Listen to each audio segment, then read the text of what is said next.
प्यारे दोस्तों, राधे राधे, जय श्री कृष्णा। दोस्तों, आज मैं आपको कार्तिक मास में सुनी जाने वाली सभी कहानियों को एक साथ सुनाने जा रही हूँ। ध्यान पूर्वक सुने। बोलो लक्ष्मी माता की जय, बोलो कृष्ण भगवान की जय। कार्तिक की कहानी, बोलो कार्तिक मास की जय। एक सास थी, कार्तिक नहाती, 12 कोस जाती, 12 कोस आती। उसकी बहू जो थी वह कठाड़ी में पानी डालकर कहती, मन चंगा तो कठौती में गंगा। वही गंगा जी आ जाती और नहा लेती। एक दिन सास की नथ बह गई, घर बहू नहाई तो उसके कठेड़े में नथ आ गई। उसने निकाल कर रख ली। सास आई, उदास होकर बैठ गई। बहू बोली, उदास क्यों बैठी हो? सास बोली, मेरी नथ गंगा में बह गई। बहू बोली, मेरे हाथ में आ गई। सास बोली, कैसे? बहू बोली, तो 12 कोस आओ, 12 कोस जाओ। मैं कठौती में पानी डालकर कह देती, मन चंगा तो कठौती में गंगा। गंगा जी यहीं आ जाती, उसी में तुम्हारी नथ बह आई। मैंने ले ली जैसे सास ने आई, किसी ने मत अइयो, बहू ने आई, सबने अइयो। कहते सुनते उकारा की मनोकामना पूरी करियो। बोलो कार्तिक के महीने की जय। गणेश जी की कहानी, बोलो गणेश भगवान की जय। प्राचीन समय की बात है कि राजस्थान के एक छोटे से गांव में एक बुढ़िया और उसकी बेटी रहती थी। बेटी की उम्र लगभग 8-9 वर्ष की थी। बुढ़िया अपनी बेटी के साथ बहुत खुश थी।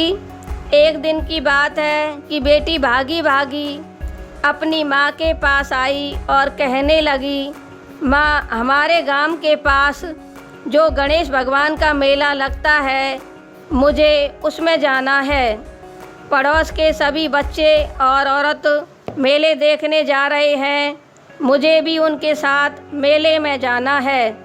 बुढ़िया ने बेटी को समझाते हुए कहा, बेटी, मेले में छोटे बच्चे नहीं जाते, मेले में भीड़ बहुत होती है, तू मेले में बिछुड़ कर खो भी सकती है, इसलिए मेले में तुम मत जाओ। तब वह लड़की कहती है, माँ, पड़ोस वाली आंटी जा रही है, मैं उसके साथ चली जाऊंगी। बुढ़िया माँ ने अपनी बेटी को बहुत समझाया, लेकिन बाल हट किसी की कहीं चलने देती है, क्योंकि वो तो एक छोटी बच्ची थी, वह कहाँ मानने वाली थी। तब बुढ़िया माँ ने कहा, ठीक है, तू नहीं मानती है तो मैं पड़ोसन आंटी के पास जाती हूँ। पड़ोसन आंटी के पास जाते ही बुढ़िया माँ ने पड़ोसन से कहा कि मेरी बेटी मेले में जाने की जिद कर रही है, तुम उसे अपने साथ ले जाओ। तब पड़ोसन आंटी कहने लगी, अरे मेले में तो बहुत भीड़ होती है, कहीं खो खा जाएगी तो हमारी जिम्मेदारी नहीं है। अगर आपकी लड़की मेले में जाती है तो उसको अपना ध्यान खुद रखना होगा, हमारे साथ उसे स्वयं ही ध्यान से रहना होगा। हमें आपकी लड़की को मेले में ले जाने से कोई आपत्ति नहीं है, खूब शौक से हमारे साथ मेले में चले। इस प्रकार से बुढ़िया माँ पड़ोसन से कहकर अपने घर आ गई और पड़ोसन आंटी की सारी बातें अपनी बेटी को समझाई। बेटी मेले में जाने के लिए खुशी से झूम उठी। बुढ़िया माँ की बेटी का नाम पारो था।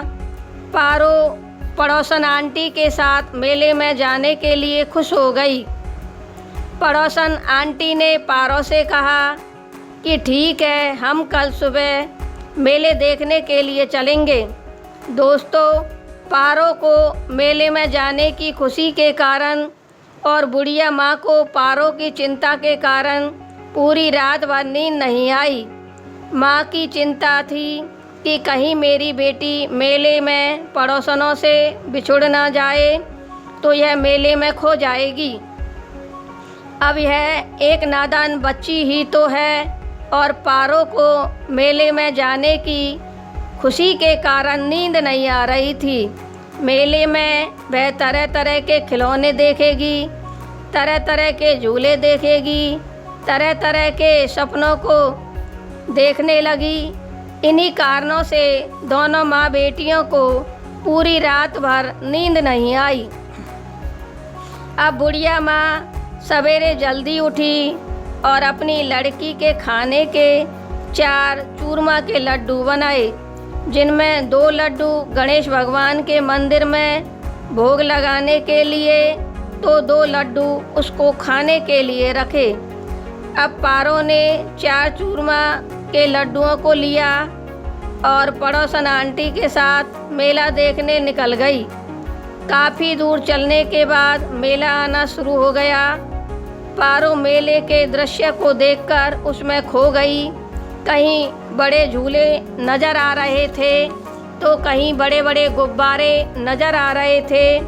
तरह तरह की रंग बिरंगी मिठाइयाँ और खिलौने ना जाने क्या क्या बिक रहा था। जगह जगह रंग बिरंगी रोशनी नज़र आ रही थी। मेले में काफ़ी शोरगुल हो रहा था।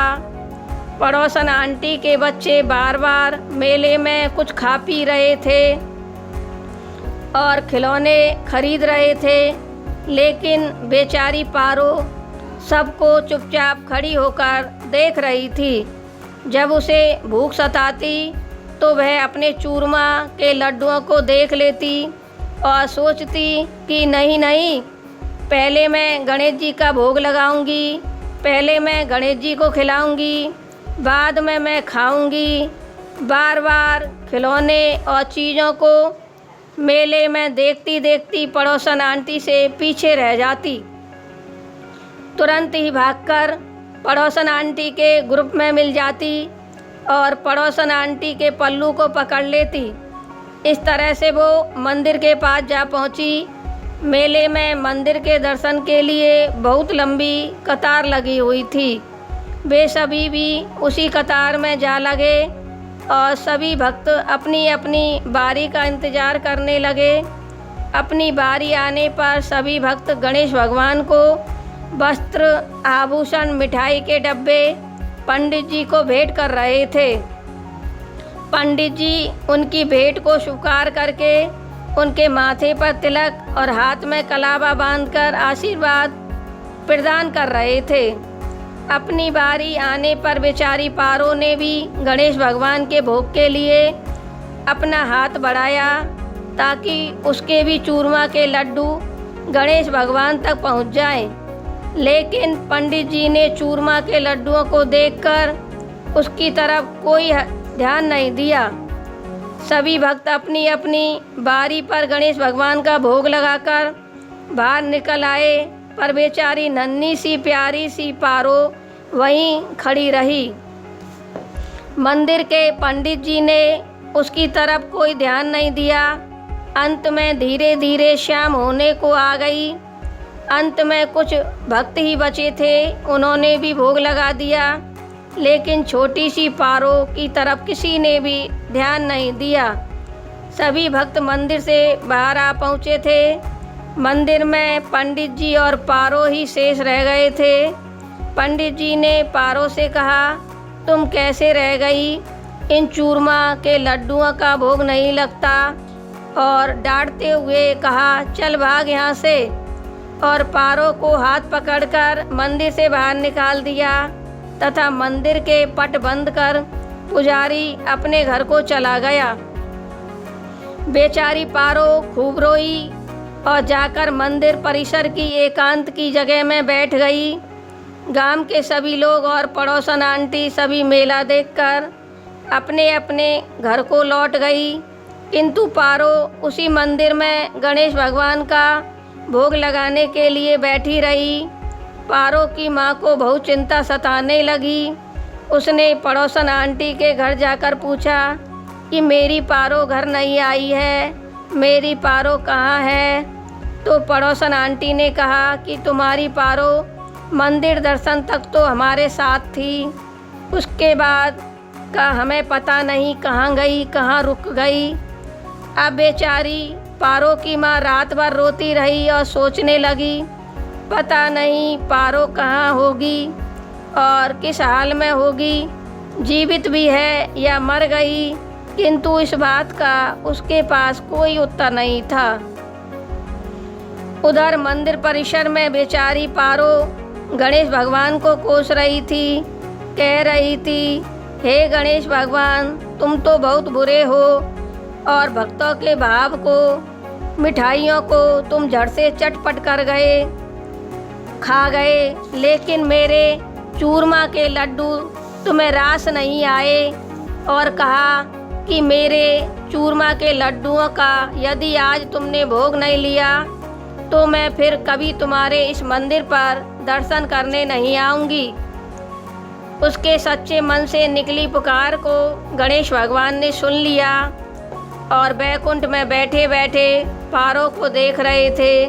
गणेश भगवान का एक छोटी सी बच्ची की प्रार्थना से, करुणा से दिल भर गया और अपने बैकुंठ के सिंहासन से खड़े होकर पारो के समक्ष उपस्थित हो गए और कहने लगे, बेटी रोइए मत, मेरे पास आओ और अपने चूरमा के लड्डुओं को मुझे खिलाओ।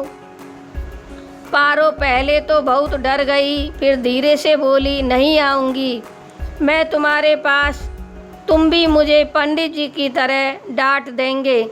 तब गणेश भगवान बोले, नहीं पारो बेटी, मैं गणेश हूँ और तेरे भोग को लेने के लिए ही मैं बैकुंठ से आया हूँ।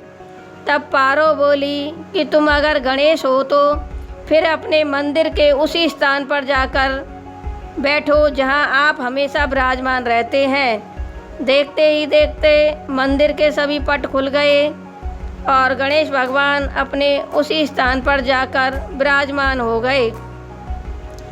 तब पारो ने अपने हाथों से गणेश भगवान को 2 चूरमा के लड्डुओं को खिलाया। उसके बाद गणेश भगवान ने भी पारो को बहुत सारी मिठाइयाँ खिलाई और फिर प्रसन्न होकर बोले, बेटी मैं तुम पर बहुत प्रसन्न हूँ। बेटी पारो, तुम जो चाहे वर मांग सकती हो, मैं उसी को देने के लिए तैयार हूँ। तब पारो ने कहा, हे गणेश जी, मैं जो मांगूंगी वो तुम मुझे दोगे, क्या सच में मुझे दोगे? पारो की ऐसी बात सुनकर गणेश जी ने मुस्कुराते हुए कहा, हाँ पुत्री, मैं जो तुम मांगोगी वो तुम्हें दूंगा। मैं सच बोल रहा हूँ तो फिर मैं मांगू। गणेश जी बोले, अरे भाई मांग ले। तो पारो बोली, मैं 9 करोड़ की माया लूँगी, लग्जरी गाड़ी लूँगी, गोद में भतीजा लूँगी, अमर सुहाग लूँगी।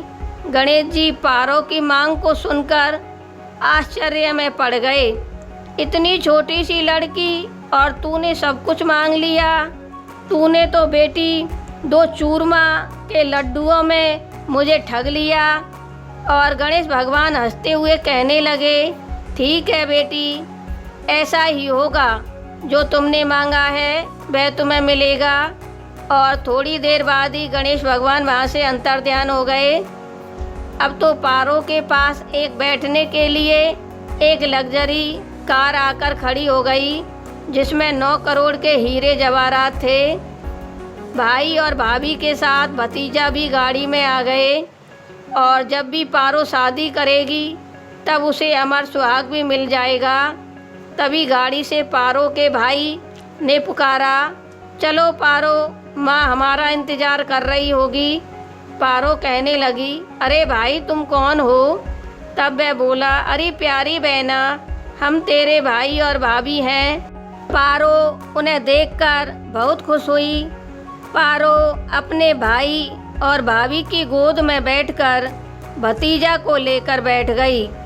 अब तो जो लग्जरी कार भगवान गणेश ने मांगी थी वह सर पर दौड़ती हुई गांव की ओर जा रही थी। गांव में गाड़ी का प्रवेश होते ही गांव के लोग उस गाड़ी और पारो को बड़े आश्चर्य से देख रहे थे।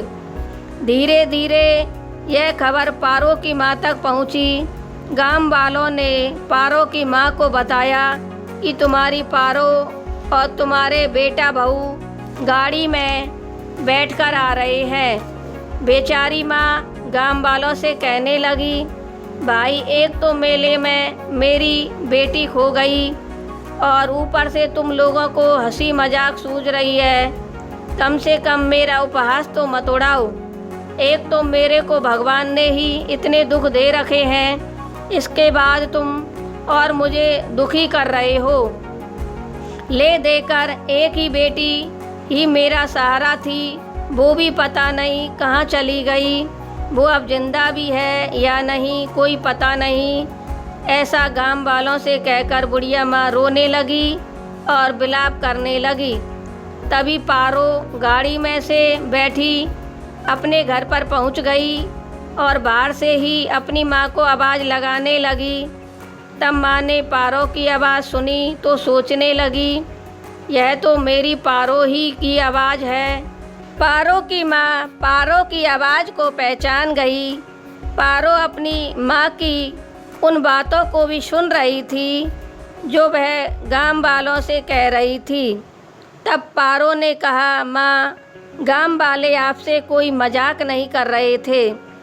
बाहर आकर देखो, तुम्हारी पारो अपने भैया और भाभी के साथ खड़ी है और भतीजा भी साथ लेकर आई है। माँ बोली, मेरा बेटा तो बहुत साल पहले ही मर गया था, भला वह मेरा बेटा कैसे हो सकता है। पारो बोली, माँ मैं तुम्हारे बेटे और बहू के अलावा इतना सारा धन भी लाई हूँ। माँ ने जैसे ही गाड़ी को धन से भरा हुआ देखा तो उसकी आंखें फटी की फटी रह गई और वह बहुत ही आश्चर्य करने लगी तथा बेटी से पूछने लगी, बेटी यह तू धन कहाँ से लेकर आई है और यह गाड़ी भी किसकी है, मुझे ज़रा बता तो सही। इतने में ही बेटा गाड़ी से उतरा और उसने माँ के चरण पकड़ लिए। चरण पकड़ते ही माँ के आंचल से दूध की धारा फूट गई। माँ ने अपने बेटे और बहू दोनों को चूम लिया और अपने नाती को गोद में लिया।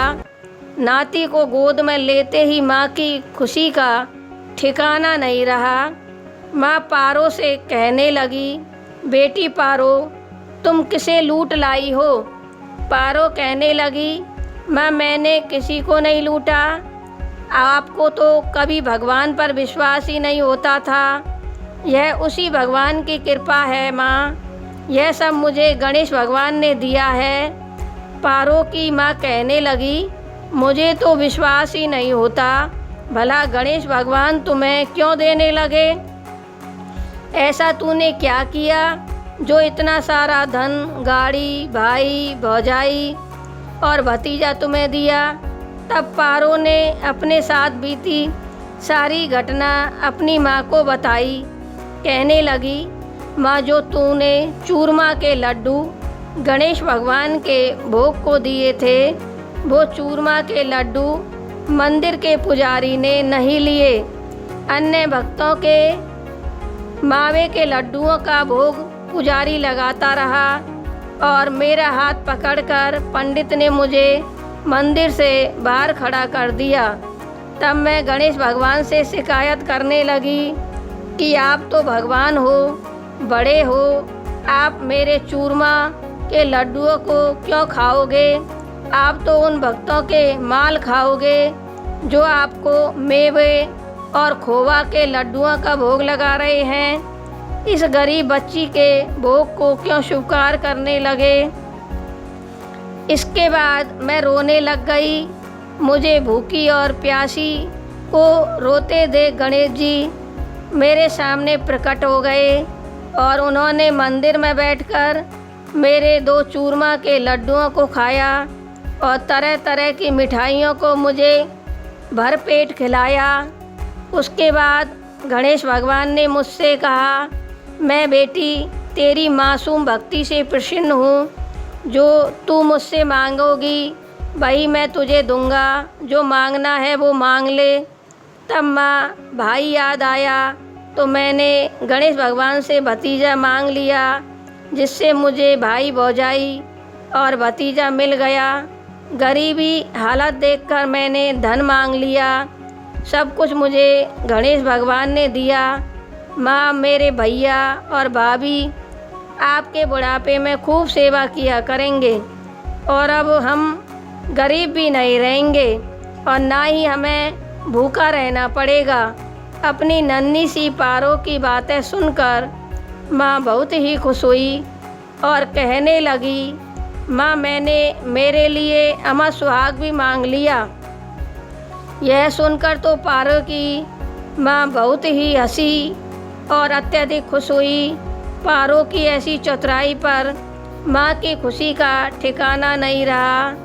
अब पारो की माँ और पारो नित्य भगवान की सेवा और पूजा करने लगी और पारो गणेश भगवान की बहुत ही बड़ी भक्त बन गई और उसकी ख्याति दूर दूर तक फैल गई।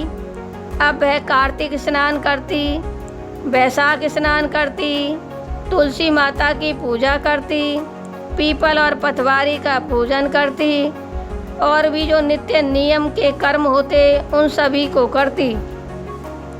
धीरे धीरे पारो बड़ी हो गई तो उसकी माँ ने उसका विवाह एक योग्य साहूकार के लड़के के साथ कर दिया, क्योंकि उसको तो पहले से ही गणेश भगवान का अमर सुहाग का वरदान मिला हुआ था। अब पारो का विवाह हो गया तो पारो जिस घर में आई वहाँ साक्षात लक्ष्मी जी का वास हो गया, क्योंकि पारो तो स्वयं ही साक्षात लक्ष्मी थी और बड़ी खुशी खुशी ससुराल में रहने लगी तथा ससुराल वाले भी पारो जैसी बहू पाकर बहुत खुश थे। पारो ससुराल में बहुत खुशनुमा जीवन व्यतीत कर रही थी। धीरे धीरे पारो के बेटे बेटी नाती पंती हो गए, सारा घर खुशियों से भर गया और अंत समय में पारो बैकुंठ धाम को चली गई, स्वर्गलोक को गई। इस प्रकार से पारो ने गणेश भगवान की पूजा आराधना और सेवा करके बचपन से लेकर अंत समय तक का सफ़र को सुधारा और मोक्ष की प्राप्ति की। इस प्रकार से हे गणेश भगवान, जैसे आपने पारो पर कृपा की, ऐसी कृपा सभी पर करना और जो कहानी लिख रहा हो, बोल रहा हो, सुन रहा हो, ऐसी ही कृपा उन पर करना और अपना आशीर्वाद सदा ही बनाए रखना। उनकी सभी मनोकामनाएं पूर्ण करना। बोलो गणेश भगवान की जय। दोस्तों, आपको यह गणेश भगवान की कहानी पसंद आई हो तो मेरे चैनल को लाइक और सब्सक्राइब करें तथा वीडियो को अधिक से अधिक शेयर करें। राधे राधे।